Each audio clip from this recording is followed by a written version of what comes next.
Audio Jungle.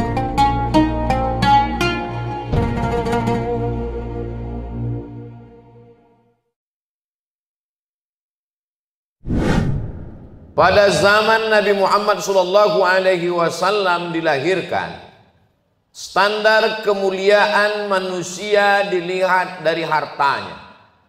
Siapa yang paling kaya, dialah yang dihormati dan dipuja. Manusia diukur kemuliaannya dari nasabnya. Siapa yang paling mulia nasab keturunannya, dialah yang paling dibanggakan. Manusia diukur dari jabatan dan kekuasaannya. Siapa yang paling tinggi kekuasaannya, jabatannya, dialah yang diagungkan, dimuliakan, dihormati, disanjung tinggi. Ketika Nabi Muhammad SAW datang, dipilih Allah Subhanahu wa Ta'ala untuk menerima wahyu, maka di antara ajaran yang dia bawa adalah menyamaratakan manusia semuanya di hadapan Allah Subhanahu wa Ta'ala. Kullukum min Adam, semua kamu dari Adam. Wa Adam min turab, Adam diciptakan dari tanah. Mau kaya, mau miskin, mau penguasa, mau rakyat jelata, mau bangsawan maupun orang biasa, semuanya sama-sama hamba Allah. Tidak ada yang suci, kesucian hanya milik Allah Subhanallah. Tidak ada yang dipuji, karena pujian milik Allah, alhamdulillah. Tidak ada yang besar hanya Allah, Allahu Akbar, Subhanallah, walhamdulillah, wala ilaha illallah, wallahu akbar. Ketika seorang muslim mengatakan itu, maka dia sedang mengatakan, aku tidak suci, aku tidak terpuji, aku tidak besar. Yang terpuji, yang suci, yang besar, yang agung, yang mulia hanya Allah Subhanahu wa Ta'ala.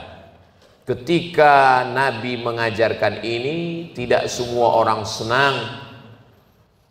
Maka ketika Nabi SAW mengajarkan semua kamu sama wahai penduduk Makkah, Abu Jahal, Abu Lahab yang selama ini berada pada posisi yang paling tinggi, paling mulia karena harta, jabatan, darahnya, nasabnya, kekuasaannya, merasa tidak layak untuk duduk bersama dengan Bilal bin Rabah, dengan orang yang berkulit hitam, legam, miskin, susah, hamba sahaya. Aku lebih tinggi, aku lebih hebat, aku lebih mulia.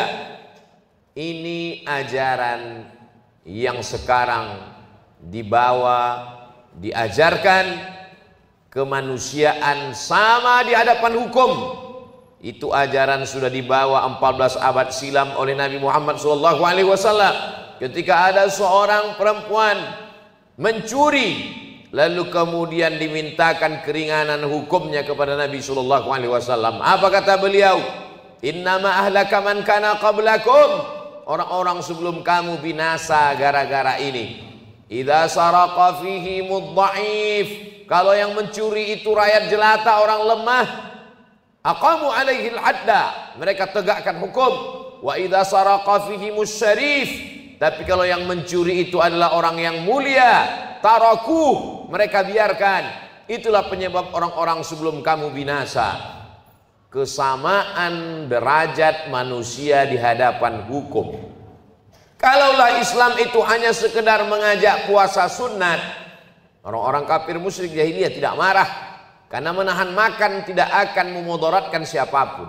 Kalaulah Islam itu hanya sekedar mengajak sholat, beribadah, maka sesungguhnya orang kafir musyrik jahiliyah lebih rajin beribadah. Ketika Nabi datang dari kota Madinah, membebaskan kota Makkah dari peribadatan kepada berhala, Syekh Safiur Rahman Al-Mubarak Furi dalam kitab Ar-Rahiq Al-Makhtum mengatakan 360 patung berhala yang terbuat dari batu, dari emas, perunggu, perak, kaca, semuanya disembah oleh mereka. Mereka sangat rajin beribadah, mereka sangat rajin mendekatkan diri kepada Tuhan. Yang jadi masalah di mana? Merasa diri tidak sama di hadapan Allah Subhanahu wa Ta'ala. Ketika Nabi membersihkan kota Makkah dari kemusyrikan, selesai Ka'bah dibersihkan, Nabi memerintahkan Bilal bin Rabah untuk naik ke atas Ka'bah mengumandangkan azan. Apa orang kafir musyrik Makkah berkata saat itu? Alhamdulillah bapakku sudah mati sehingga tidak perlu melihat burung gagak ini berada di atas Ka'bah. Mereka melihat Bilal itu sebagai manusia yang hitam, miskin, susah, tidak layak untuk berada di atas tempat yang mulia. Sedangkan Nabi SAW mengapa tidak memerintahkan Sayyidina Ali bin Abi Thalib? Karena Ali Quraisy, karena Ali sepupu Nabi, karena Ali orang yang putih bersih, orang mulia. Seandainya dia yang diperintahkan azan, semua akan berkata, Islam memuliakan orang putih, orang bersih. Tapi Islam mengangkat harkat, derajat, martabat manusia yang diremehkan, disepelekan. Karena persamaan itulah kita bisa bersaudara.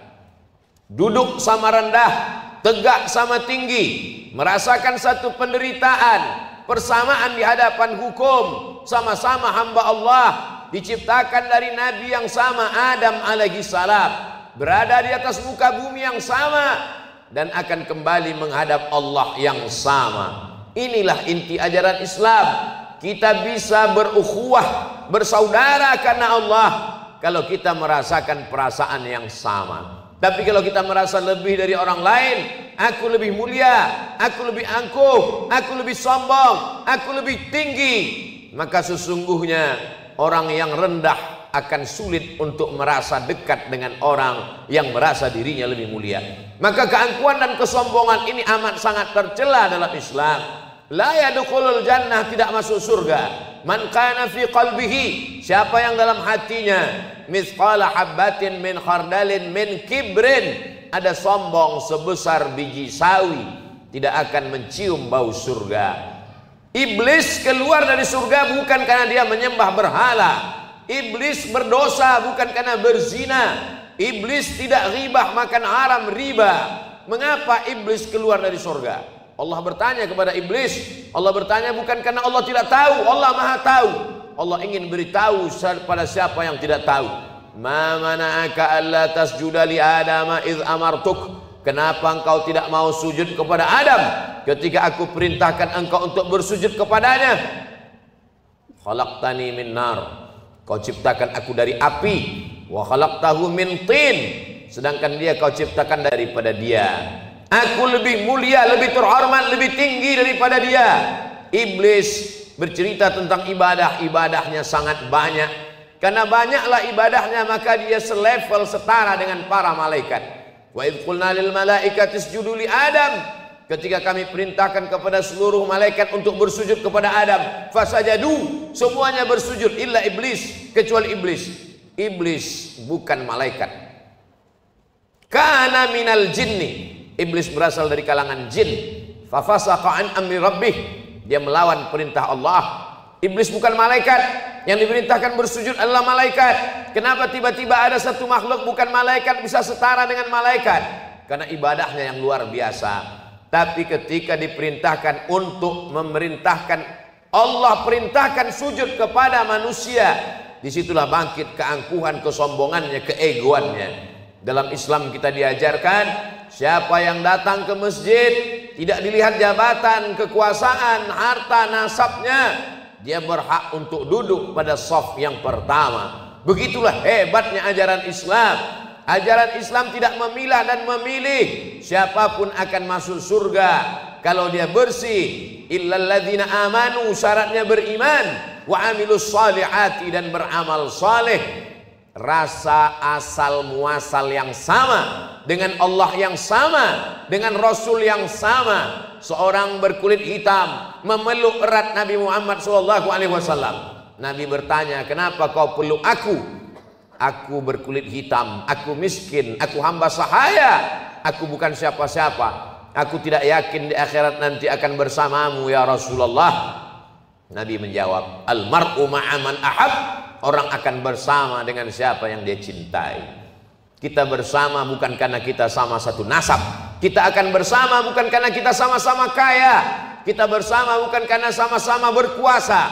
Kita akan sama ma'aman ahab karena cinta kepada Allah, cinta kepada Rasulullah sallallahu alaihi wasallam. Sab'atun yuzilluhumullah, di antara 7 golongan yang akan dapat naungan Allah, yauma la zilla illa zilluh, pada hari itu tidak ada naungan, tidak ada atap, tidak ada tenda, tidak ada tempat berlindung kecuali hanya Allah. Di saat itu yang dapat naungan adalah rajulani, dua orang, tahabba fillah, bersaudara, berkasih sayang karena Allah, ijtama'a alaih, bertemu, berkawan, bersahabat karena Allah, wa tafarraqa alaih, berpisah pun karena Allah. Berpisah.